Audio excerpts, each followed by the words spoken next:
you're showing me the measure of purpose in someone's life, don't show me their accolades. Don't show me their bank account. Don't show me what car they drive. Don't tell me what job title they have.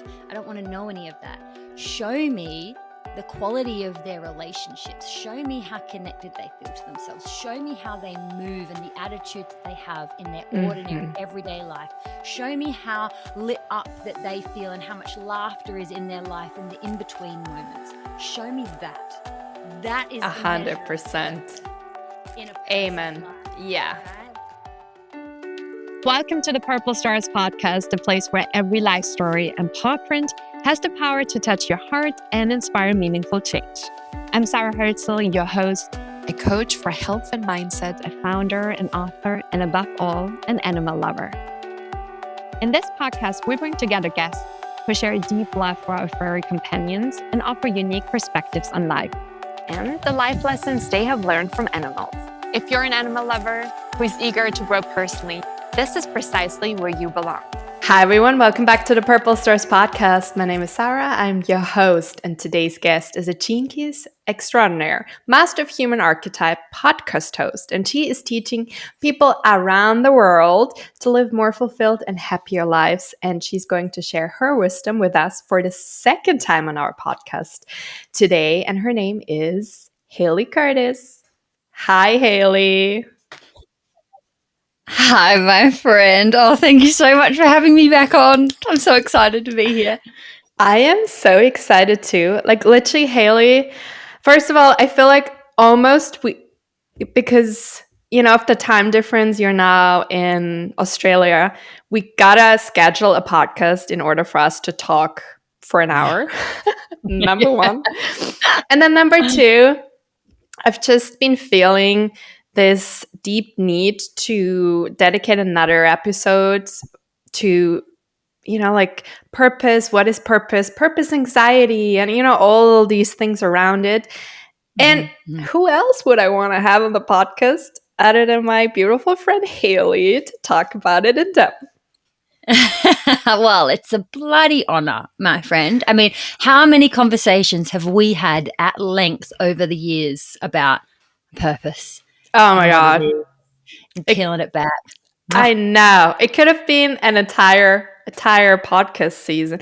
This being said, I do want to tell people our last episode we did together is episode number 26, Unlock Your Inner Genius. So if anyone wants to also listen to that, go for it. So Hayley, let's start because it's such a big topic. Let's start first. What is your personal definition today, because it is evolving, I guess, but your personal definition of purpose? Okay. I was thinking about this morning on my little walk I was taking, and I was like, she's going to ask you that question, Hayley. And you better be ready.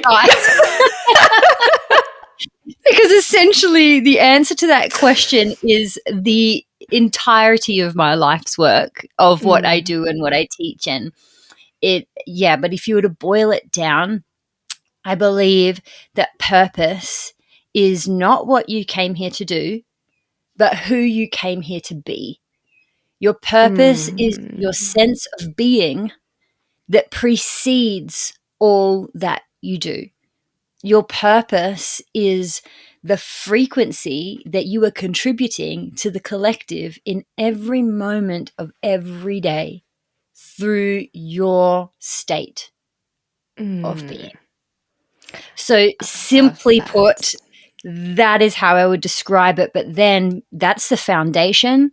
And then so much else gets built on top of that. So an element that gets built on top of that state of being is the fact that each person has a particular genius in this world, and there is something that each of us came here to do that only you can do in the way you can do it. And you have this core talent that is birthed from some of the wounding patterns that you experienced in this life. And that's what you're here to do. But that births from the true sense of purpose, which is who you came here to be. I want to repeat that. Purpose is not what you came here to do, but to be. And this actually brings me to, because I wanted to like talk about a few expectations and views and mindset people have about purpose that I personally think is making it much harder for them than it is. And one of them is that purpose is linked to career and achievements. Yeah. The classic one. Yeah. And I must admit, I've been there too. Like 10 years ago, I thought, my purpose is what I do. And I will not forget the moment I unlinked it, which was actually while going out and partying. I thought, you know what? Because someone asked me, Sarah, do you want to be a coach for your, like, the rest of your life? Is this your purpose? In that moment, I say, you know what? Coaching is not my purpose. My purpose is to be who I am and then share my knowledge and inspire others to be who they are. And, like to see the patterns that are clipping their wings and what holds them back from really living lives that they truly love. And this could be through coaching, this could be through writing a book, but this could also be through being a mom, a friend, a partner. Yeah. So I think once we let go of the idea that our purpose needs to be a job or a certain job, I will never forget the moment, how much freedom I felt in my body, in my mind, in my heart, because I was, wow, I don't need to do one thing for the rest of my life. And I think particularly people coming out of college or even choosing college, that's what makes it so hard for them, because they feel this is a choice for life. Yeah. Yeah. And, one of the most devastating aspects of thinking that your purpose comes from a particular career and from a particular profession is that when you feel like you haven't found that yet, well, you're going to feel a massive lack of purpose on the search for this external thing, when all along, it doesn't matter what you do. It's about how you do it. And so purpose isn't the thing that you do in this world. Say it's your soul work. That's something that we really identify with. And of course, everybody wants to find their soul work. But your soul work is just an excuse to share your heart with people. Your soul work is just an excuse to channel the mission of your being to people. And so it's not the thing. It is just a thing that we come to, that we channel this from. And while you're in a career or a job that you're going, this isn't my purpose, I need to find something else, that's actually the thing that blocks you from finding that something else. The true thing is to say, okay, I'm in this job that I know isn't what I'm going to do for the rest of my life, but I can still be all of me here. And I can still show up in the fullness of my heart here. And as you start moving in a heart-led way right where you are, that actually becomes the thing that opens you up to where you're going. So when I was a teacher, I used to be a primary school teacher, as you know, Sarah, I knew that wasn't the thing. I knew that wasn't going to be where I would be for the rest of my life. But instead of going, well, this isn't the thing and I need to find the thing, and then hating my teaching and being anxious about trying to find what was next, and then just being that person that always, has the same thing to say, I'm not liking my job, but I don't know what I'm meant to do, and I chose to, well, what if I showed up wholeheartedly in a deep sense of purpose and brought my entire being and my love and my joy right where I am? And that was the very thing that led me out of teaching, by showing up like wholly in my teaching. So, and this is a thing that I come across with my clients all the time, where they're like, oh, I hate my job and I don't know what I want to do, and and they're in so much resistance to the career that they're in, that's the thing blocking their true profession. So we got to show up in purpose no matter our circumstances, because that's the thing that reveals the next steps anyway. What I also hear with what you're saying right now is, because a lot of people seem to choose their purpose with their mind rather than with their heart. And I but I also think, you know, in order to show up wholeheartedly the way you say it, and also then to be able to see and notice what's being revealed, is a lot of inner work and a lot of self-awareness and a lot of honesty towards yourself, and actually knowing, okay, what is it that makes me feel alive? What is it that doesn't make me, you know, check the time every 2 hours? What is it that makes me actually being excited that it is a Monday and not hoping, oh my God, when is it finally Friday? So I do think in order for all of this to happen, you need to know yourself, and you need to get to know yourself over and over again, because as we get older, as we move through different relationships, as we move to different countries, for different seasons of lives, we evolve, hopefully. And then, you know, it does require us to look within and say, hey, what is it that makes me happy? And I do wonder, because I was just thinking, okay, let's think of someone that is in a job, feels stuck in a job that they do not like. And you said that what you decided in your job as a teacher, despite knowing that this was not your one thing, was to show up wholeheartedly. Where is the line between sticking with something we don't like, as in, you know, like kind of staying in choosing our own misery, and then also like opening our heart and then embracing to move forward? Like, where is that fine line? There is such a frequency and an attitude difference between those two things, right? One is a victim attitude of like, oh, well, I've just got to stick it out and this is just going to keep being shit. And it'll feel like a struggle, right? It'll keep feeling like a struggle, versus I'm safe to be here because my life is perfectly designed for me to find my way. I've just got to start showing up and actually be a participant in my life. And so the line is, there is like this sweet spot between contentment and ambition. When all you have is ambition, you hit suffering because nothing's ever good enough. And when all you have is contentment, you hit suffering because you never are being called upward. So there's this sweet spot to be found. But like you said, Sarah, the absolute key to all of this, and this is what my business is about, is the shadow work, is the actual leaning into yourself. You know, a person that truly starts journeying inward, they're not going to be that person that gets stuck, because the more you're willing to sit with your fears, life knows only transformation. Life knows only evolution. The issue isn't that you're not transforming. The issue is that you're in resistance to your own transformation. You're in resistance to your own evolution. So as we start being willing to sit with the fears that are coming up, because if we're the person that thinks, oh, I've just got to stick it out and I've just got to stay with this, and that's driven by fear. That's driven by false beliefs around prosperity or security or safety. And there are Society expectations. Right. And so as long as you are showing up to journey inward, as long as you're showing up to bring a deeper sense of awareness to, what am I afraid of? Why might I be feeling stuck?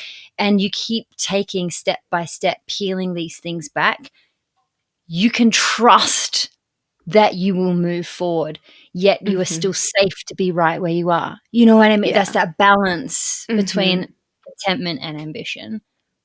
And what I would add to that, it's like with anything in life, not just purpose, but even if we always live in the gap, you know, like, I don't have that house yet. I don't have that dream partner yet. I don't have whatever amount of kilos yet.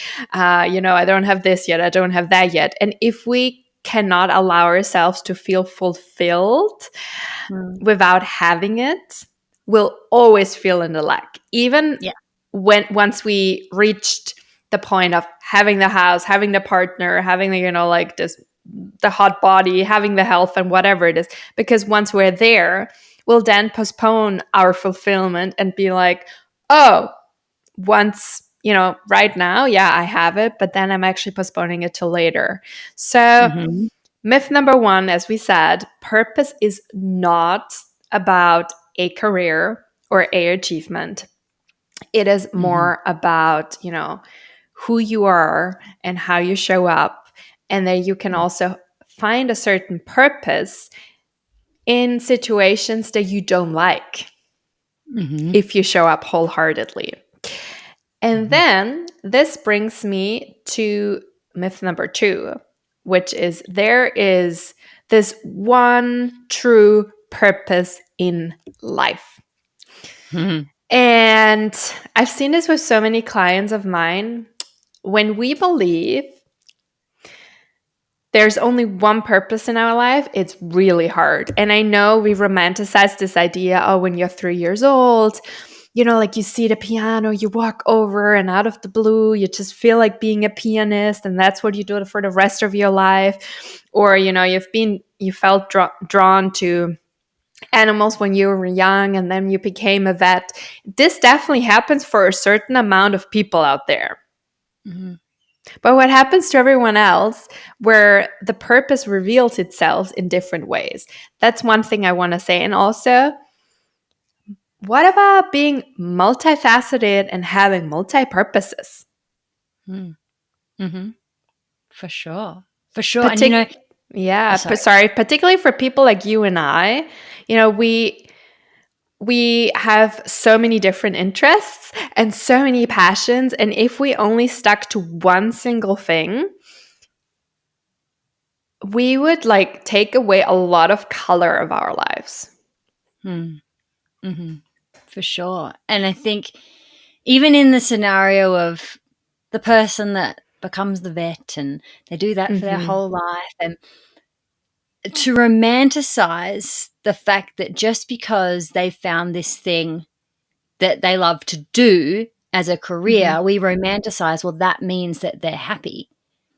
And it doesn't mean that necessarily, and this is the thing where you were saying just before about people work towards this one thing, like when I've got the partner or when I've got the job, when I finish the university degree, then I'll be happy.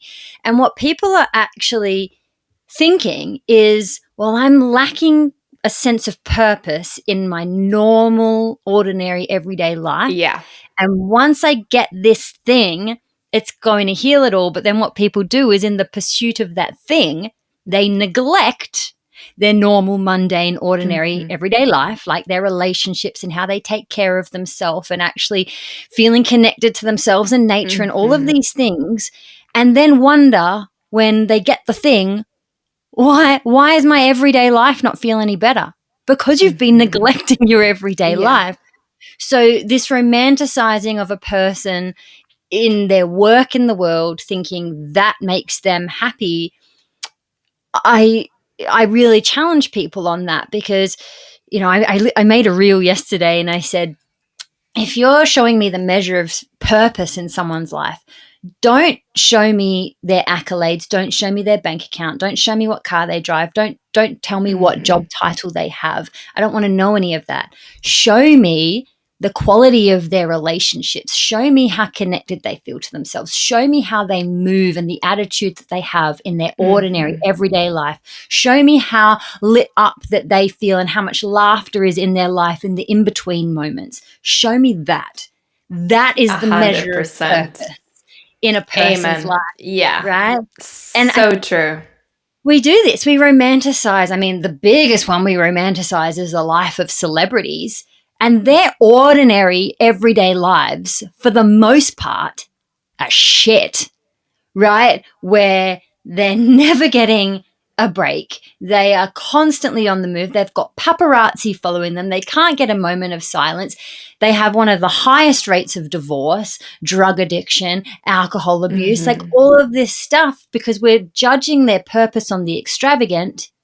But purpose isn't in the extravagant, and you cannot bypass purpose in the ordinary on the way to purpose in the extravagant. It's actually when you find purpose in your ordinary, mundane, everyday life. No matter who you are, like I always say this, no matter how much money you've got, you still got to take a shit and you've got to brush your teeth and you've got to eat food. Like that's life, you know? And so, yeah, we get in this romanticizing way and then we compare and then one-way street to feeling miserable and missing the magic in your own life and missing the places where the purpose actually wants to be birthed from. So, yeah, it's not this one place. It's holistic. It's, am I enjoying my in-between moments? Do I like myself? Am I treating my partner with so much love and honor and respect, or is my relationships in shambles? Like, these are the places where purpose comes from. Oh, so good. So preparing for this episode, I was thinking about something very similar to what you were just saying, because a lot of people think, and this actually brings me to myth number 2, purpose is about grand achievements and it's loud and it's out there. And then I was thinking, I mean, besides the fact, obviously, that I think it's wrong, otherwise I wouldn't call it a myth. But, you know, it is really, as you say, noticing that purpose and also really embodying it and feeling it on a daily basis. You know, having this purpose in the morning, in the afternoon, making a meal, prepping a meal for yourself, going for a walk, you know, that has nothing to do with achievement. Yeah. Because how I see purpose, it is a feeling. And absolutely, it can then embody and manifest itself in actions and certain achievements. That for sure. Yeah. But it starts with a feeling. And to me, it's the feeling of connection and contribution, which then leads to meaning. And with connection, I mean being connected, when I start with myself, connected, you know, with myself, my core values, like things that light me up. Also my wounds, knowing, you know, where does there still need a little bit more hug in my life. And then also contributing with, and I'm not saying with like a lot of money or, you know, a podcast, a book and all these big things, but contributing with the little things. You know, smiling at a stranger or opening, you know, the door to for someone, or genuinely listening to someone that's calling you. That's all adding so much purpose to our lives. So so that's really, I think, a big myth. Purpose is about grand achievements. It is about the being and embracing being alive and all the, as you said, mundane, in between moments. That's when life really becomes purposeful, because when you look at an Olympic athlete, let's say if they tie their purpose to a gold medal, what's happening all in these 4 years of preparation? Or maybe even 8 years or 12 years, whatever, how many years it is. Are all these days and weeks and months then purposeless? Yeah. Yeah. And so many people feel purposelessness running through their lives. It's actually one of the shadows of the gene keys. It's gene key 28, the shadow of purposelessness. And it's a horrible feeling. And it's something that drives people to seek purpose in the achievements, in the external, in the, once I have that, then I'll feel better. Once I have that, then I'll feel better. And it just misses the point. And I love this word that you use, Sarah, contribution. Because this is something that a lot of people are lacking in their pursuit of purpose. A lot of people's pursuit of purpose is a very selfish pursuit, where it's, I want to find my purpose so I can feel better, so I can feel more fulfilled, so I. And in the gene keys, there's a pathway called the pathway of service, which is the gift state, and the shadow state is the pathway of selfishness. And we forget when it's just about, I need to find my purpose. And when I've done that then I'm going to feel better. a lot of people, whilst in the pursuit of this purpose, become so single-minded and so obsessed that then in their everyday life, they're walking around with real shit attitude and bad energy, being a dick to people in the pursuit of purpose. What they're really pursuing is selfishness. So we have to remember that at every point in your life, every single moment, whether you are around people or not, you are always contributing frequency to the collective. If you want purpose, there it is. What are you contributing? Are you contributing fear or stress or angst or anger or inadequacy? Or are you contributing love and sitting with your stuff and showing up in a way where you actually treat people with kindness and presence, and you see people, and if your pursuit of purpose burns you out, if you are in burnout and you're in constant pressure and you feel like you're failing in your pursuit of purpose, you're pursuing the wrong thing in the wrong way. And I think that, that's a big wake-up call for a lot of people, because we get so single-minded that then we're going after this thing, and then people are burning themselves out. People are exhausted. People are so stressed. What's the point? If you're not finding the delight in the journey, you've missed the point, right? You've missed the point. Because after all, the purpose, and I know this sounds so cliche, but the purpose is in the journey. It's not in the destination.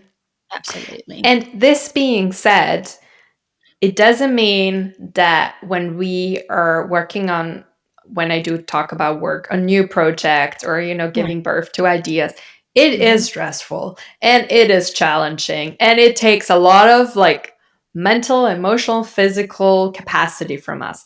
However, if this is the constant state for months, for years, and there never comes this, or we never allow this feeling of joy. Also, I think laughter is such a big thing. And all, then we might be pursuing the right thing, but in the wrong way. Yeah. Absolutely. A lot of people are pursuing the right thing in the wrong way. And a lot of people start out where they have this soul-led, heart-led mission of wow, this is what I want to bring to the world. And they're so excited by it and they feel so connected to it. And then they lose their way because they become too focused on the wrong aspects. They become too focused on the metrics and the numbers and the external definitions of success, and they lose their way. And so it doesn't mean, like you said, sometimes it is the right thing, but in the wrong way. And it's okay to have little moments of stress where you go, oh, but then you catch that stress. You go, I'm stressed. What am I going to do about that? Okay, let's come back to my center. Let me return to the pure spark of my heart, which was the reason why I started doing this in the first place. Because if I'm not enjoying myself and I'm not centered in my heart and I'm not feeling connected while I'm doing it, I'm better off not doing it. Yeah. We've always got to keep bringing ourselves back. It's not like you find your center and you find your purpose and then you live in it every day for the rest of your life. It's a continual recalibration. Oh my God. I was just about to say every single day. You gotta bring yourself back. We got to remember, humans are beings of forgetting. You will forget. You will forget who you are. You will forget your intentions. You will forget what you said you were going to do. You're going to forget. And instead of trying to resist that forgetting and force yourself into remembering, it's more about creating a lifestyle that helps you to remember. And so as part of our work, we should have pauses built into our work days. We should have practices built into our lives that welcome us back into connection with self, connection with nature, connection with source, connection with our dreams. Because if we don't build that in, you will forget. I guarantee you, because you'll get whisked away with the stressful frequency of the collective and you'll forget yourself. But it's okay. It's all right when we forget ourselves because we get the pure joy of remembering. But how can you remember more often? I love like how I always see it. It's almost like a touch point with home, whether it's a pause or a practice, which funnily enough starts with the same letter as purpose. And it is important, you know, to have these pauses and have these practices and rituals, and that's very personal to everyone. But and like I love journaling. I love going for a walk with Felix. He's here right now. You know, I love praying. I love cooking, spending time in nature or dancing. I think there's so much. And in the end, whatever people choose, it's the purpose of each practice should be filling our cup and helping us to always reconnect with ourselves on a daily basis. And, you know, same as we brush our teeth every day, hopefully, it just needs this practice of coming back home to ourselves every single day. And on some days, we even need to double down on these practices, particularly if the world is as chaotic it is right now, for example. We need even more so these practices where we have dates with ourselves, where we, you know, check in with ourselves. And I think it's just so important. And also, it's important for our lives to feel purposeful. Yeah, for sure. And in those moments of checking in with yourself, you actually get to sift through all of the shadow stuff that you accumulate, all of the false beliefs, you know, all of the, I was feeling a lot of pressure in that moment. And when I sit with that pressure, I recognize that I was fearing failure or I was feeling pressure to have to show up in a certain way. And the moment that you just hold space for that is the moment that you peel it back and go, but that's not true. And I don't have to subscribe to that. And these are the things that allow us to keep moving forward and, you know, create the incredible things. You know, you will have incredible achievements when you live your life this way, but it's flipped around the other way. You don't have the achievement and so you're purposeful. You were purposeful and so you have the achievement. And then that achievement actually means something, but it's not the thing. Like, and I want to say, like, it is so okay to have goals. It is so okay to have achieved incredible things. And it's so okay to be working towards these magnificent things, but it's all about the intention in which you're working towards it with, and it's all about the presence in which you work towards it with, and it's all about how am I actually enjoying my life along the way? Because if you're not enjoying it, you've got some recalibrating to do. You know, you've got some recalibrating to do. Life is too short to not be enjoying it. And I made a reel yesterday saying that, you know, I'm so over the content of like, this person on their deathbed, and on their deathbed they had this profound wisdom of, I wish I worked less. I wish I spent more time with my family. I wish I did more of the things that I loved. And I'm like, duh. Of course, you know, and I've seen a lot of that kind of content in the last 10 years, but I don't see, and a lot of people, they're like, oh my God, yes, yes, yes. But there's not much shift. I don't see a lot of people actually living their lives in that way so that they're not the silly goose on their deathbed being like, oh, I wish that I did it differently. Like, don't be that person that gets to the end and wishes they did it differently. Like, let's listen. The secrets, you know, there are these secrets to living a very fulfilled life. There are secrets to this purpose-filled life, but the secrets are in plain sight. They're there. We know them. You know, don't work so much. Like, spend more time with the people you love. Do the things that you love. They're hidden in plain sight. It's time to start actually doing something about it. You know what I mean? Like, I'm done with that. It's interesting you're saying this, because I was thinking right before our podcast episode, because you share on your Instagram that what day is it that you spend with your nephew again? I mean, Monday. you spend day every day, but Monday, Every day, but Mondays, yeah. So I quickly want to just give people, you're self-employed, you have a business to run, you have clients to take care of. Yeah. But every Monday, can you please share how your Mondays look like? Because I do think it's such a great way of showing,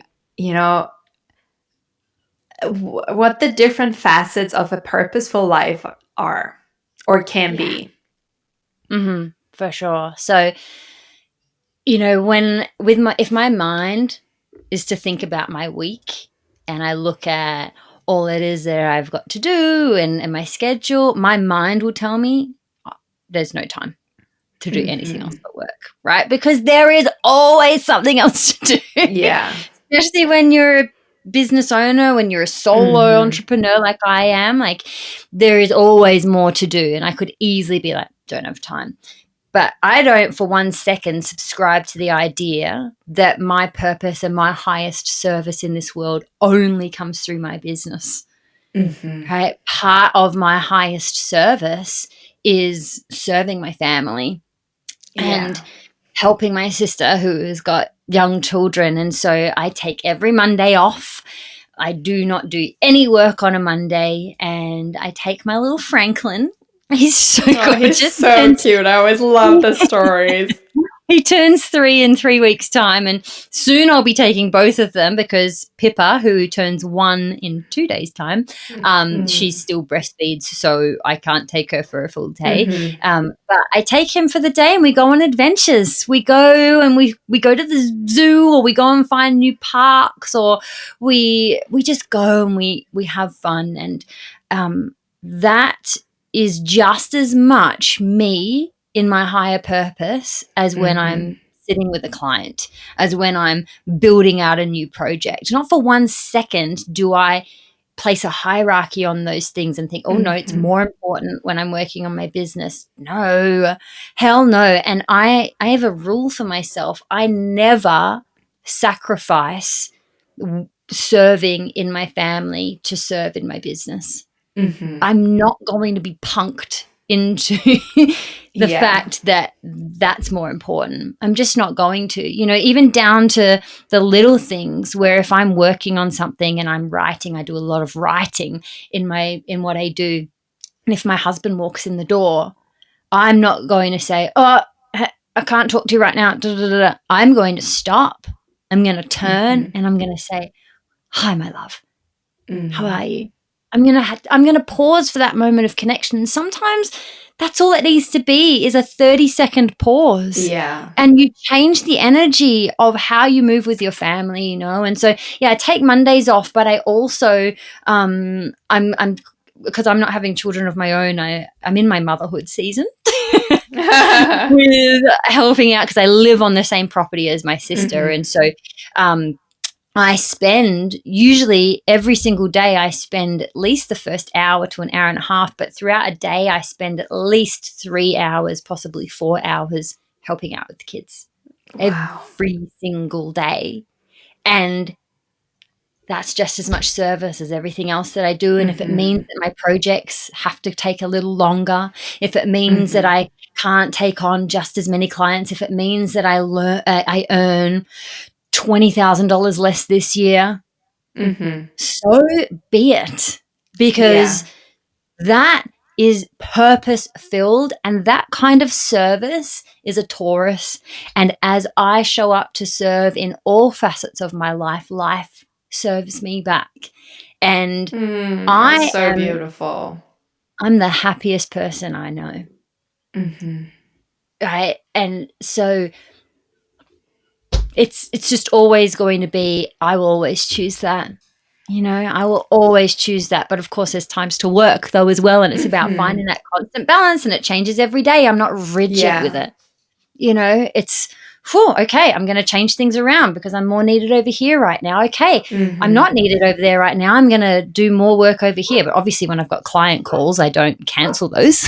There are certain things in your life, but I don't overbook myself though either. So it's this way of approaching life.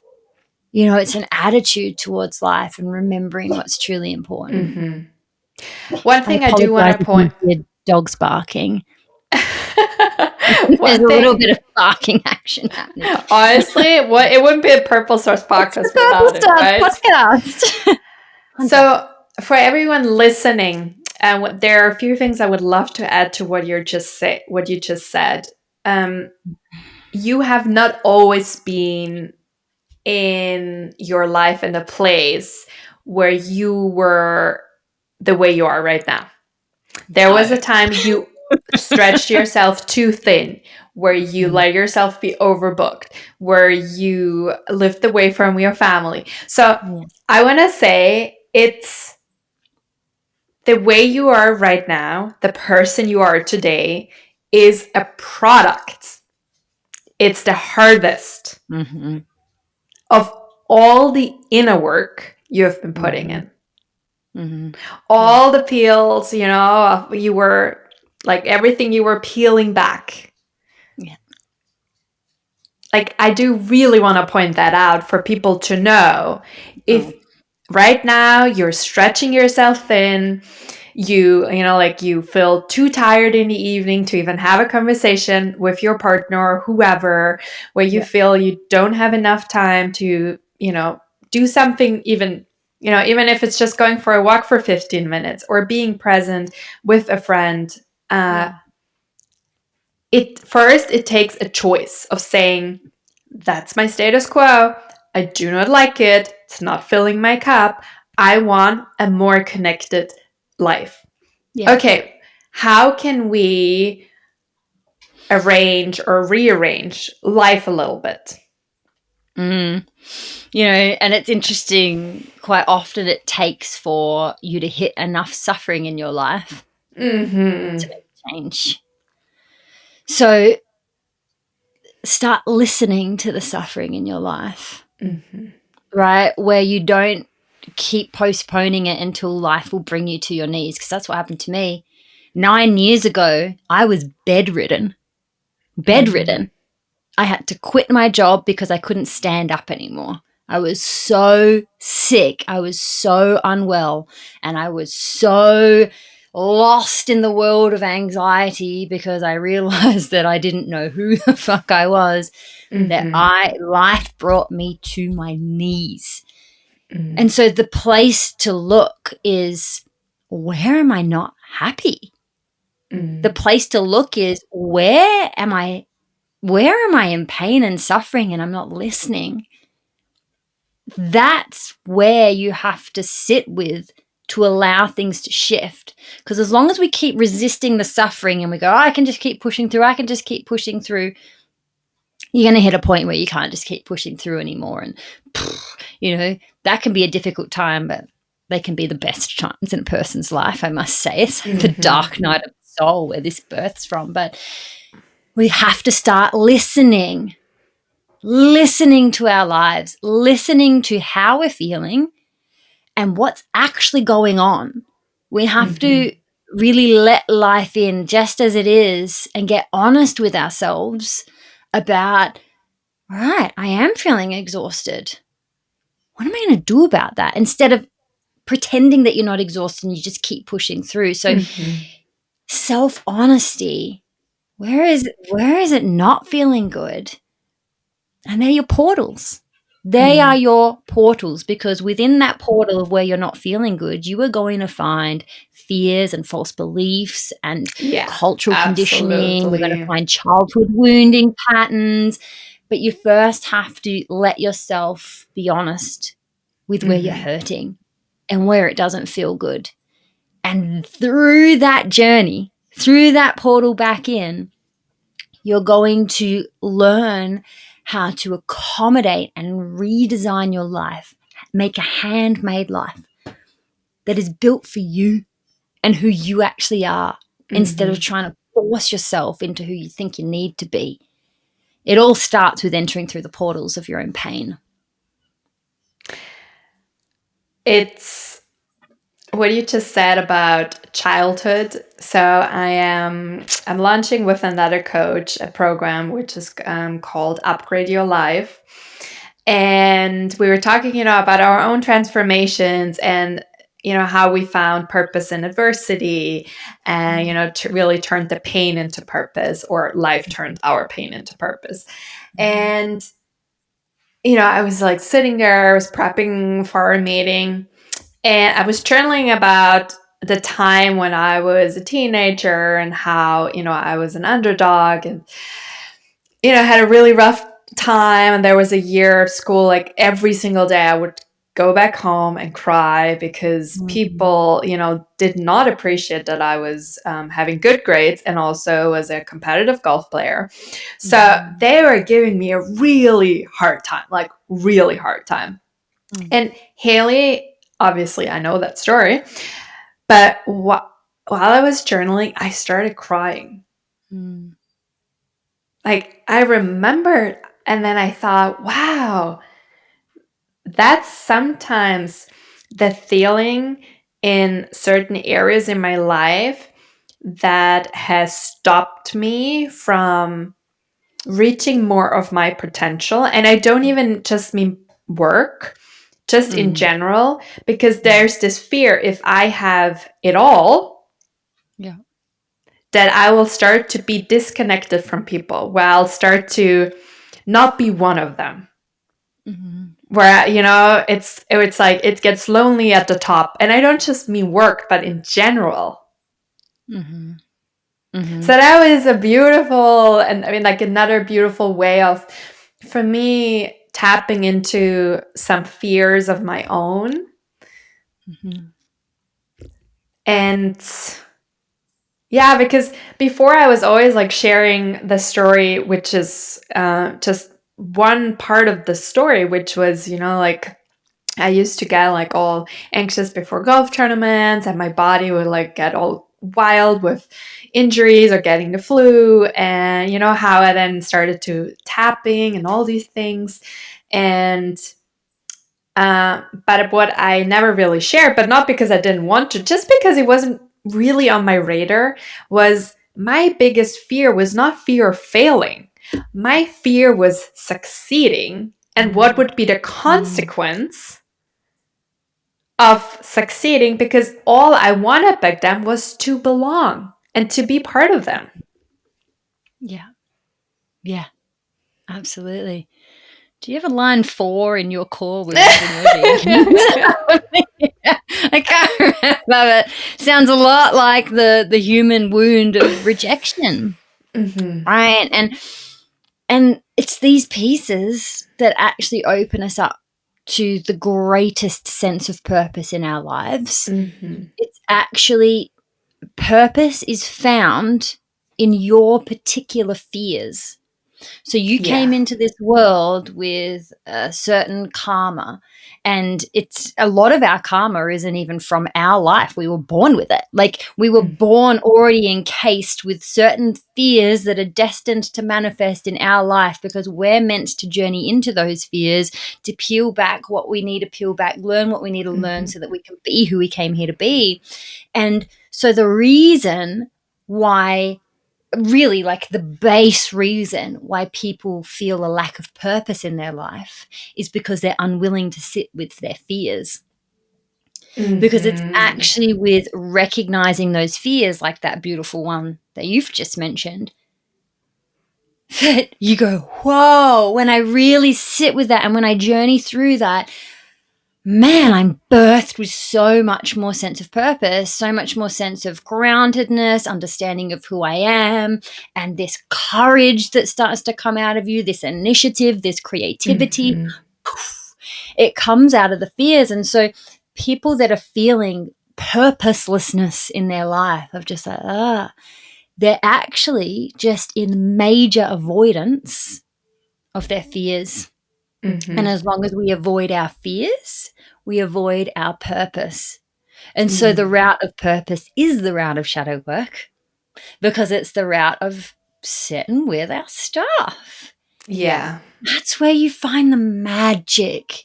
That's where you find the magic. And I understand that's not an easy thing to do, but it does get lighter over time.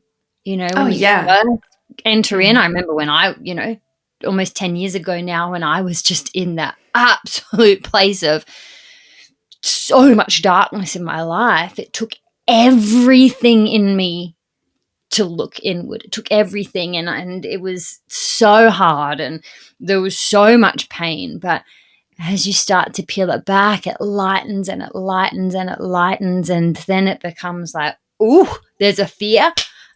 Let's dive in. What am I going to find here? You start getting excited because you go, ooh, what new sense of purpose am I going to find in that one? Like, you start to get excited about it, but you know, I don't want to glamorize shadow work either. It's it's big stuff, but this is the purpose of why we came here, and you're not going to find anything more purpose-filled. You're not going to find any more fulfillment and happiness and joy and light than in the realms of looking at your fears. Yeah, looking within. What you just said, it becomes lighter. How I always imagine it is like having a backpack with a lot of stones inside. So anything, you know, that, And each time when we sit with our emotions, when we face our traumas, or it doesn't even not just need to be traumas, it can be little things or bigger things. We take out these stones. Yeah. Absolutely. Like, you know, a certain fear, a certain experience, a certain limiting belief, a cultural conditioning. And it's all these things that we take out of our backpack, and suddenly you're like, wow, I haven't even noticed how heavy it was. Yeah. And whenever there are fears, I always say they are the gateway to the life we truly love. You know, whether it's in our personal life, our professional life, our health, our relationships, whatever it is. And the better we get to know ourselves, the more we also know what are the patterns why fear show up. Because obviously there are certain fears that need to show up. If a lion is there or a snake, like potentially, like you should be scared just to, you know, be safe. But other than that, knowing like, okay, I'm scared right now. Why am I scared? And the more inner work we do, the faster it is coming. And I think the most beautiful thing that actually happens when people come together that both have done inner work in their way, in their own way, however it is. But that's when the beauty also comes, because you're like, oh, we just had an argument. Okay, I got triggered in this. You got triggered with that.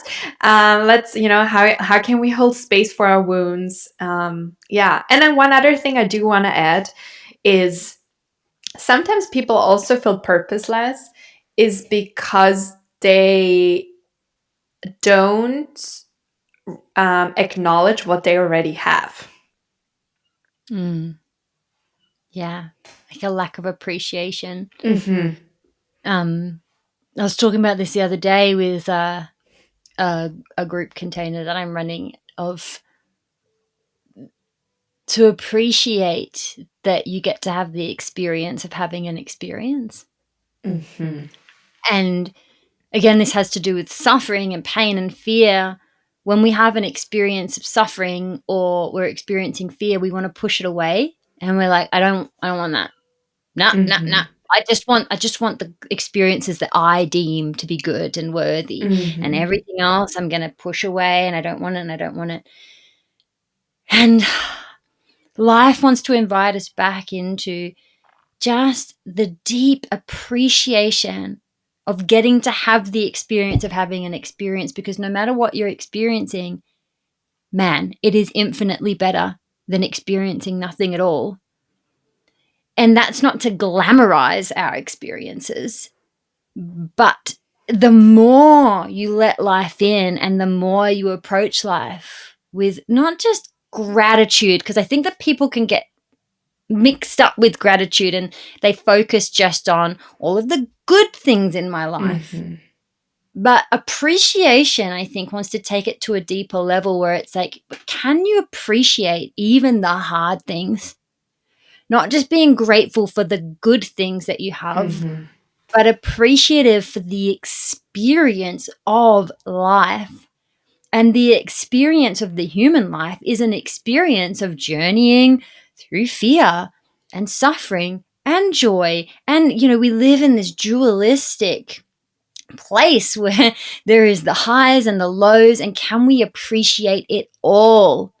Can we still hold that frequency of appreciation on the day when you were bedridden and you feel so sick? And can you even appreciate that I get to have the experience of having an experience right now? Because otherwise we compartmentalize purpose and we say purpose only lives here, but it doesn't live here. And if purpose only lives here and not here, well, you can only love yourself here and not here. You can only feel worthy here and not here. Whereas life is about learning to love yourself in all circumstances. When you're not feeling creative, when your energy is really low, when you feel meh, once you can love yourself there, and once you can appreciate life even there, and once you can feel a sense of purpose even there, you have found the secret to a fulfilled life. I think so too. One of my intentions that I love to set in the morning is to say, my heart is grateful for all the things I love and also all the things I don't love. Mm-hmm. And that's one of the things I love so much about you is that you ooze appreciation. You ooze this, life is your friend. And life remains your friend even when it's bringing challenge your way.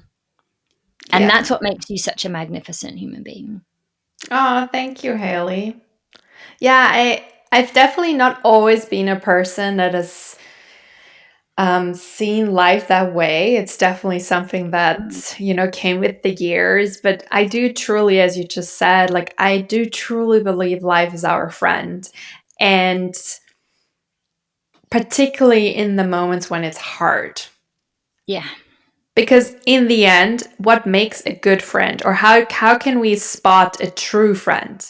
It's not on the sunny days, it's on the rainy days.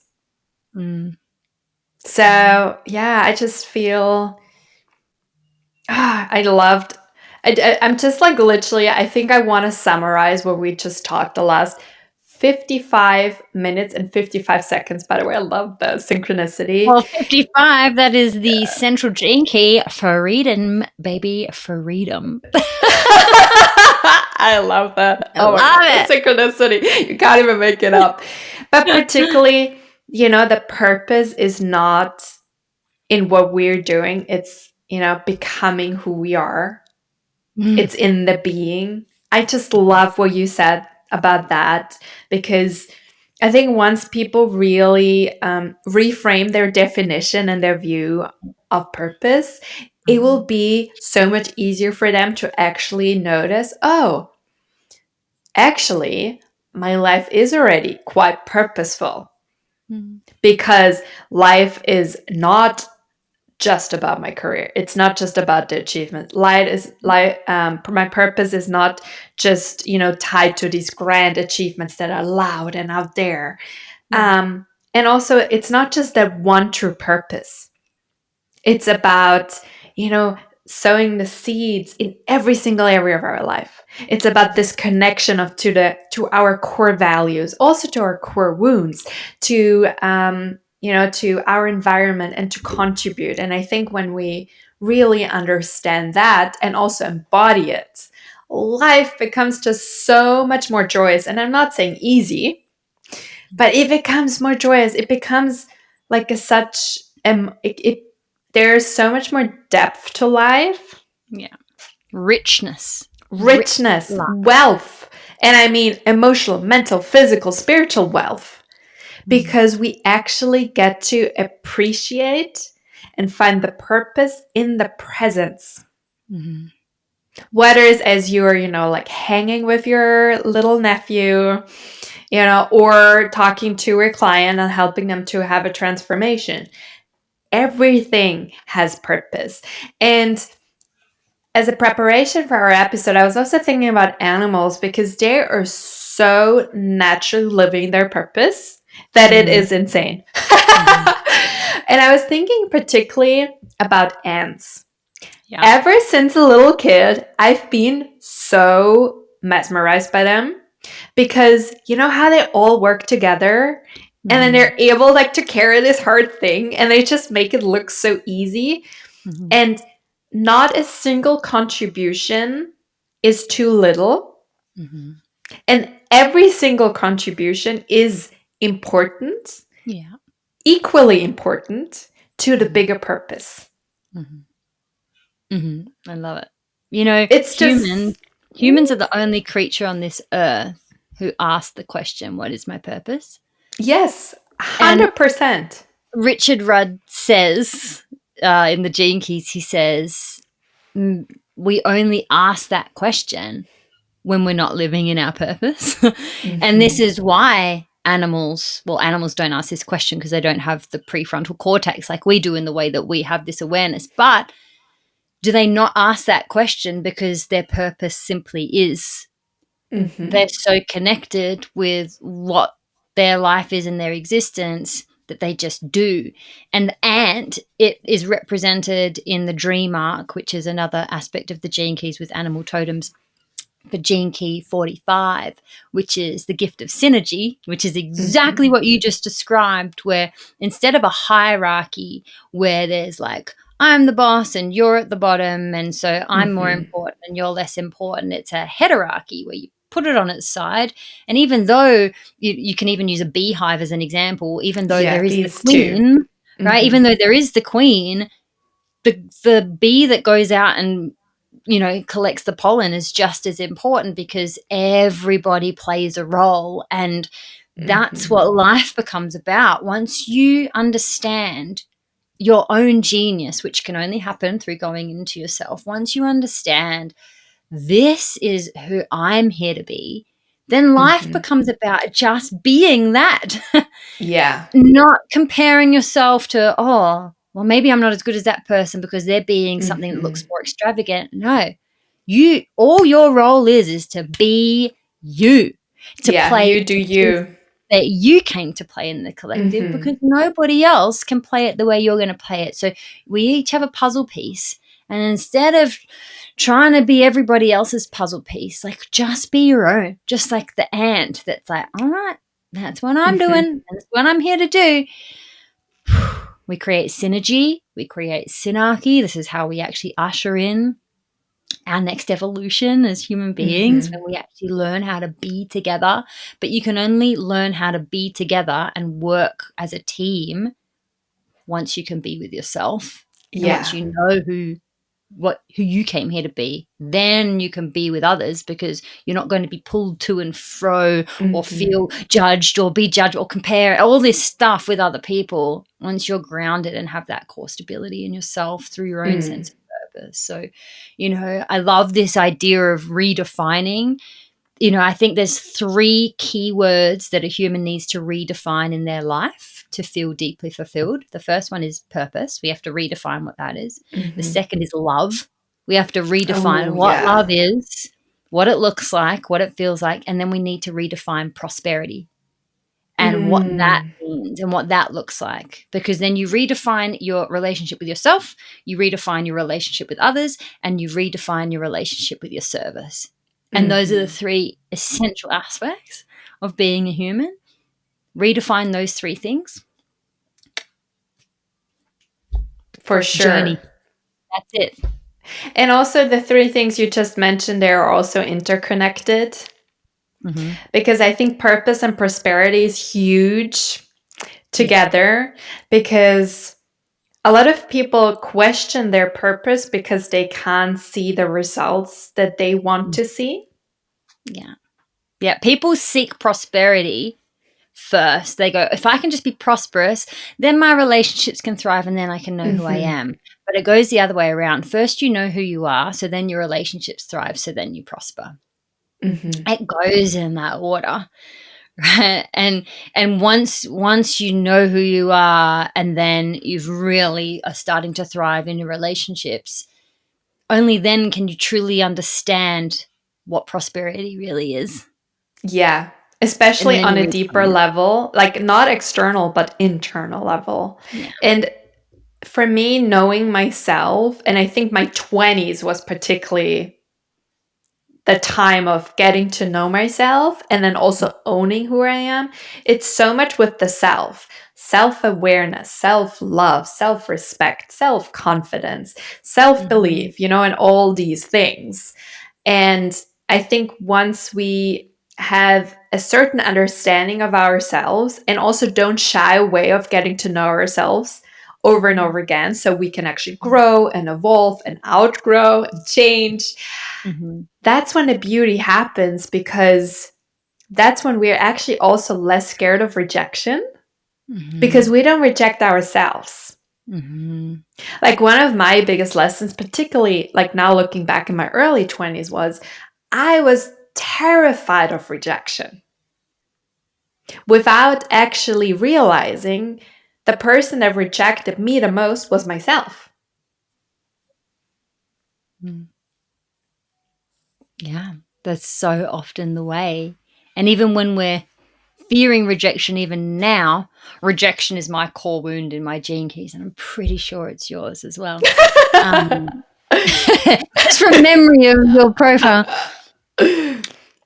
And yeah, when we think that we're so afraid of being rejected by everyone else, but in trying to live your life in a way that you don't get rejected, rejection is a self-fulfilling prophecy, because you reject yourself. In trying to not be rejected, you experience the ultimate rejection. 100%. And these are the portals to realize, all right, this fear of rejection, it's just a wounding pattern, and it's okay. I am safe to experience that and to keep moving anyway. I am safe to witness that, and it can just welcome me deeper into myself, welcome more love, but it's not going to be the reason why I keep stopping myself from being who I truly am anymore, because it actually wants to welcome me into being more of myself. It's so nice. Hayley, our birthday month is coming up. Whoop, It whoop, is May. Whoop, whoop, whoop. How old are? What's your? Are you turning 30? What are you turning? 35. 35. Nice. I'm turning. Let's go. 33. I love. I'm turning 33. Isn't that such a cool number? 33. That one. Loving it. Can we talk about the Gene Keys pulse for May? Yeah. And also, maybe you can just, for a few, like maybe in 2-3 sentences, explain what is a Gene Key pulse for people that don't know it yet. So the Gene Keys, which if you want to know more about the Gene Keys, definitely go listen to episode 26, because we went really deep into the Gene Keys there. But essentially, they're the 64 archetypes of the human. They're the 64 spectrums of human consciousness. And the 64 Gene Keys, they astrologically move through different, like a cycle around the sun throughout the year. And so the Gene Key pulse is the conscious sun Gene Key, and it changes every 6 days. And whatever the Gene Key pulse is, whatever the conscious sun Gene Key is on the time of your birth, becomes your life's work Gene Key. And so in May, we've actually got 6 Gene Keys in May. Wow. One of them is just the first day of May. Oh, okay. And then one at the end. Gene Key 2, 23, 8, 20, and 16. So they kind of come together to create a real particular flavor. And when I was looking at these, I was like, May is such an incredible month in the year. And I think that a lot of people find that around May, June can often be like the real time of like, whoa, I'm feeling really fucking on fire for life. That's why like, we were born. May can be a time like that, right? And so I'll just mention these 5 Gene Keys and give you literally like 2 sentences about like the flavor. So Gene Key 2 goes from dislocation to orientation to unity. It's my life's work. And this is the archetype that goes from believing that you're lost, believing that there is such thing as making a mistake, to recognizing, what if there was no such thing as making a mistake? What if I could never be lost even if I tried to be? What if everything was exactly as it was meant to be? And when you come back into that state and you realize that you couldn't possibly be lost, you return into this place of trust and life just opens up new doors. So that's like the beginning of May.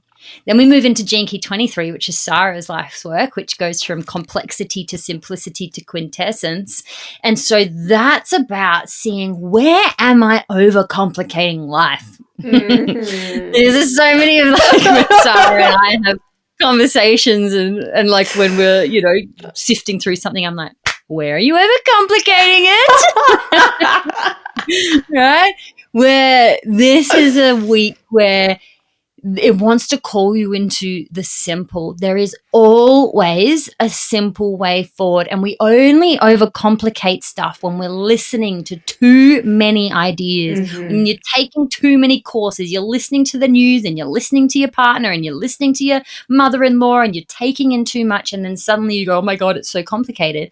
No, it's not. You were just listening too much outside of yourself. Come back in, commune with the inner voice, and take the simple path forward. Then we move into my favorite gene key of all 64, Gene Key 8, which goes from mediocrity to style to exquisiteness. And it is all about being called into a higher state of being where you no longer sift your dreams or your choices through the filter of, but what will other people think? Ooh, right? I love it. Where we get trapped in sameness because we're too afraid to be different, or we force ourselves to be different because we're too afraid to be the same. But both of those routes are thinking too much about what other people are going to think, and it's the reason why people's authentic voice gets squashed. So it's a time of unleashing the authentic voice, unleashing your true style. Then we move into Gene Key 20, which goes from the shadow of superficiality to the gift of self-assurance to the city of presence. And it's all about being with yourself. It's all about let's stop skirting around the surface of our life. Let's stop like being like the little fly that comes and sits here and then it's here and then it's here and then it's here. Can you sit with yourself and commune with yourself in presence long enough to actually know who you are? It's like, let's slow it down. Let's come back to presence. And then the month of May ends with Gene Key 16, which is my second favorite Gene Key. See, there's a lot in May that's so delicious. It goes from indifference to versatility to mastery, and it is all about enthusiasm. It is all about remembering that you are safe to give a shit, because the shadow of indifference, you feel nothing. You go, you sort of self-implode, not because you feel nothing, but because you're afraid to feel everything, because you're afraid to be with that spark of your heart. And because if you're someone that's going to follow your enthusiasm, but then what if I fail? But then what if it goes wrong? But then what if I can't do it? And so we choose to do nothing instead. But that Gene Key 16, it is calling you back into the spark of your heart. It's calling you to commune with your enthusiasm, to trust in it, and to follow it out into the world, because it will always lead you where you're meant to go. And so that's the forecast of May. Oh, I mean, what a month. Also, how perfect for our episode purpose. I love it. It's so nice. All Gene Keys are doors that lead to the same room of higher purpose. All of them. And they're all our particular flavors. And then depending on someone's Gene Key profile, everything we've spoken about today, about the fears and these things that need to be redefined, and these portals that want to open us up into our purpose, they are found in each person's Gene Key profile, where you have your particular archetypes that it goes here, this one, this one, this one. And as you enter more deeply into each of those doorways, you come more fully into that room of purpose. Oh, yeah. And also have multiple rooms of purpose. Yeah, and definitely depending on your profile. I mean, you're a line 3 in your purpose, and a line 3 is very multi-passionate. Right? I have a village. You're very like that line 3 energy. It's the changer. It's the it's very multi-passionate. And so a lot of people are multi-passionate. Some people aren't. Some people are very like singularly passionate. But no matter what, if you're singularly passionate about something, your your purpose is still multifaceted because it includes your relationship with yourself, your relationship to others. 100%. Like there's all of that. But then some people, like their vocation, that thing they're here to do in the world, some people that's going to be one thing, and some people it's going to be multiple things. But for everybody, there is the multifaceted nature of life. Yeah, for sure. And I think the more we allow ourselves to experience each facet in each area, the better life gets. Oh, yeah, baby. The richer and just more delicious it gets, to the point where you're just in the middle of a normal, mundane moment in life and you go, holy shit, I am feeling so deeply happy and fulfilled and in love with my life right now. And it has nothing to do with my external circumstances and everything to do with my internal landscape. With being alive. The simple joy. This is what Richard Rudd describes the purpose gene key as. It is the simple joy of being alive. And so the question becomes, what takes me away from the simple joy of being alive? Bring your focus there. Work on that. Bring yourself back to the simple joy of being alive. That's all there is to it, really. It's simple. It's simple. It's not easy, but it is simple. To wrap up this brilliant conversation about purpose before we then talk a little bit about your dogs, is really those two questions is, like, what makes me feel alive and what doesn't? Yeah. It's pretty simple, and what doesn't needs all the inner work and also our courage to change things and also to redefine certain things. And, what makes me truly feel alive also obviously needs inner work because we need to know. But I think once we figure out what makes me feel alive, and I think particularly when we are ourselves, that's what really changes things because, like your body vibrates and your heart and you're excited. So I think, I love, that's what I often say. I love being in my 30s. I wouldn't want to be 23, for example, because back then I didn't know as much as I know about myself now. And I love being me. And obviously I do have my days, but I really enjoy who I am. Yeah, and that's the sweet spot. And everyone can find that place within them. We're not all born into equal circumstances. I know. But we are all born with equal opportunity to access our genius and who we came here to be. That's beautiful. I love that. This being said, I want to talk like our little pet Q&A about your doggies. Because the last one is a year ago. What do you think if they could each say one thing to you? What would it be? Stephen would say, Mum, let's go for a run. Say, Mum, there's a ball. Let's go. Come on. That's what Stephen would say. Stephen is a simple man. He is a simple man. Hunter, on the other hand, is like a human. I reckon he would say, I'm a human, I'm trapped in here, get me out. No. Hunter would have some wise words about that life is just about being yourself. He's the epitome of that. Like Hunter never gets pulled in with the crowd. We've got 4 dogs on the property, and like if one goes like, they all go. Not Hunter sometimes. Sometimes if he wants to play, he'll go. But sometimes he's like, nah, thanks. I'm just going to hang out here, or I'm just going to go over there. He just lives life like really in his I don't know. He would just say, life's too short to go along with what everybody else wants to do. Do your own thing. That's I what he'd say. love that. That's so good. And I also love how how they both have such different personalities. Even though they're brothers by blood, like they come from the same two dogs. They couldn't be more different. Oh my God. I love it so much. And how do they help you live a more purposeful life? One of the ways, and definitely because my dogs are they're 11 years old. So like they've been around, and they've been with me through my entire journey. When we got Hunter, who came along first, and Steve came 5.5 months later, I didn't know that I didn't know who I was back then. And they've been with me through the whole thing.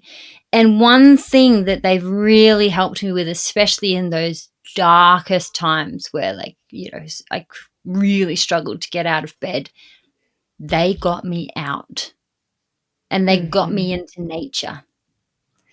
If it wasn't for them, I wouldn't have gone on a walk. If it wasn't for them, I wouldn't have gotten outside. And so the amount that I have communed with nature and gotten my feet on the earth is all thanks to them, because without them, I'm not, I never used to be the kind that would get out and about. Now, once my dogs are no longer with me, I am a nature gal now. But they brought me back to nature. Yeah. Aren't dogs just so wonderful? Oh, they're the best. They are the best. And another thing that they help me with, I talk to them sometimes. And even the other night, because my husband works away, a lot of the time I'm on my own. And I have these intentions for myself to really take care of myself. And there are certain things that I know don't agree with my body and I know don't make me feel good. One of those things is chips. I know that potato chips do not make me feel good. Even though I might crave them, they make me feel like crap and I feel really sick afterwards. The other night, I was having a real moment of craving, and I know that there was a whole box of organic olive oil potato chips in our shed. And I stood there, the dogs were sitting on the bed, and it was 8:30 at night. And I started talking to them and I said, boys, your mother has never been so close to going and getting those chippies out of the shed than she is right now. And I just started talking to them and just saying it out loud gave me the expression I needed. And then I was like, but Mummy's not going to do it. Right. But I just needed to let you know. They sometimes are my springboard, and they are always my audience for my morning dance. Always. They are my audience. They will sit there and roll their eyes at me as I dance away and bring my bliss in the morning. And they give me someone to dance to because I like an audience. Hayley, you know what's so funny? Felix loves me dancing, but once I start singing, ooh, you should see his face. The first time I was singing when he was still a little puppy, he was so in shock. You can see what is just happening. What's the sound? Yeah, I know you love listening to Celine Dion and all sorts of remixes. I was actually listening to a few Celine Dion songs before our episode just to dial myself into your energy. Also, I do love Celine Dion. I do need to say that too. But I was what kind of song would Hayley's listen to right now? Also getting ready and pumped for our episode. You know what? The last song I listened to just before I jumped on was a remix of Celine Dion.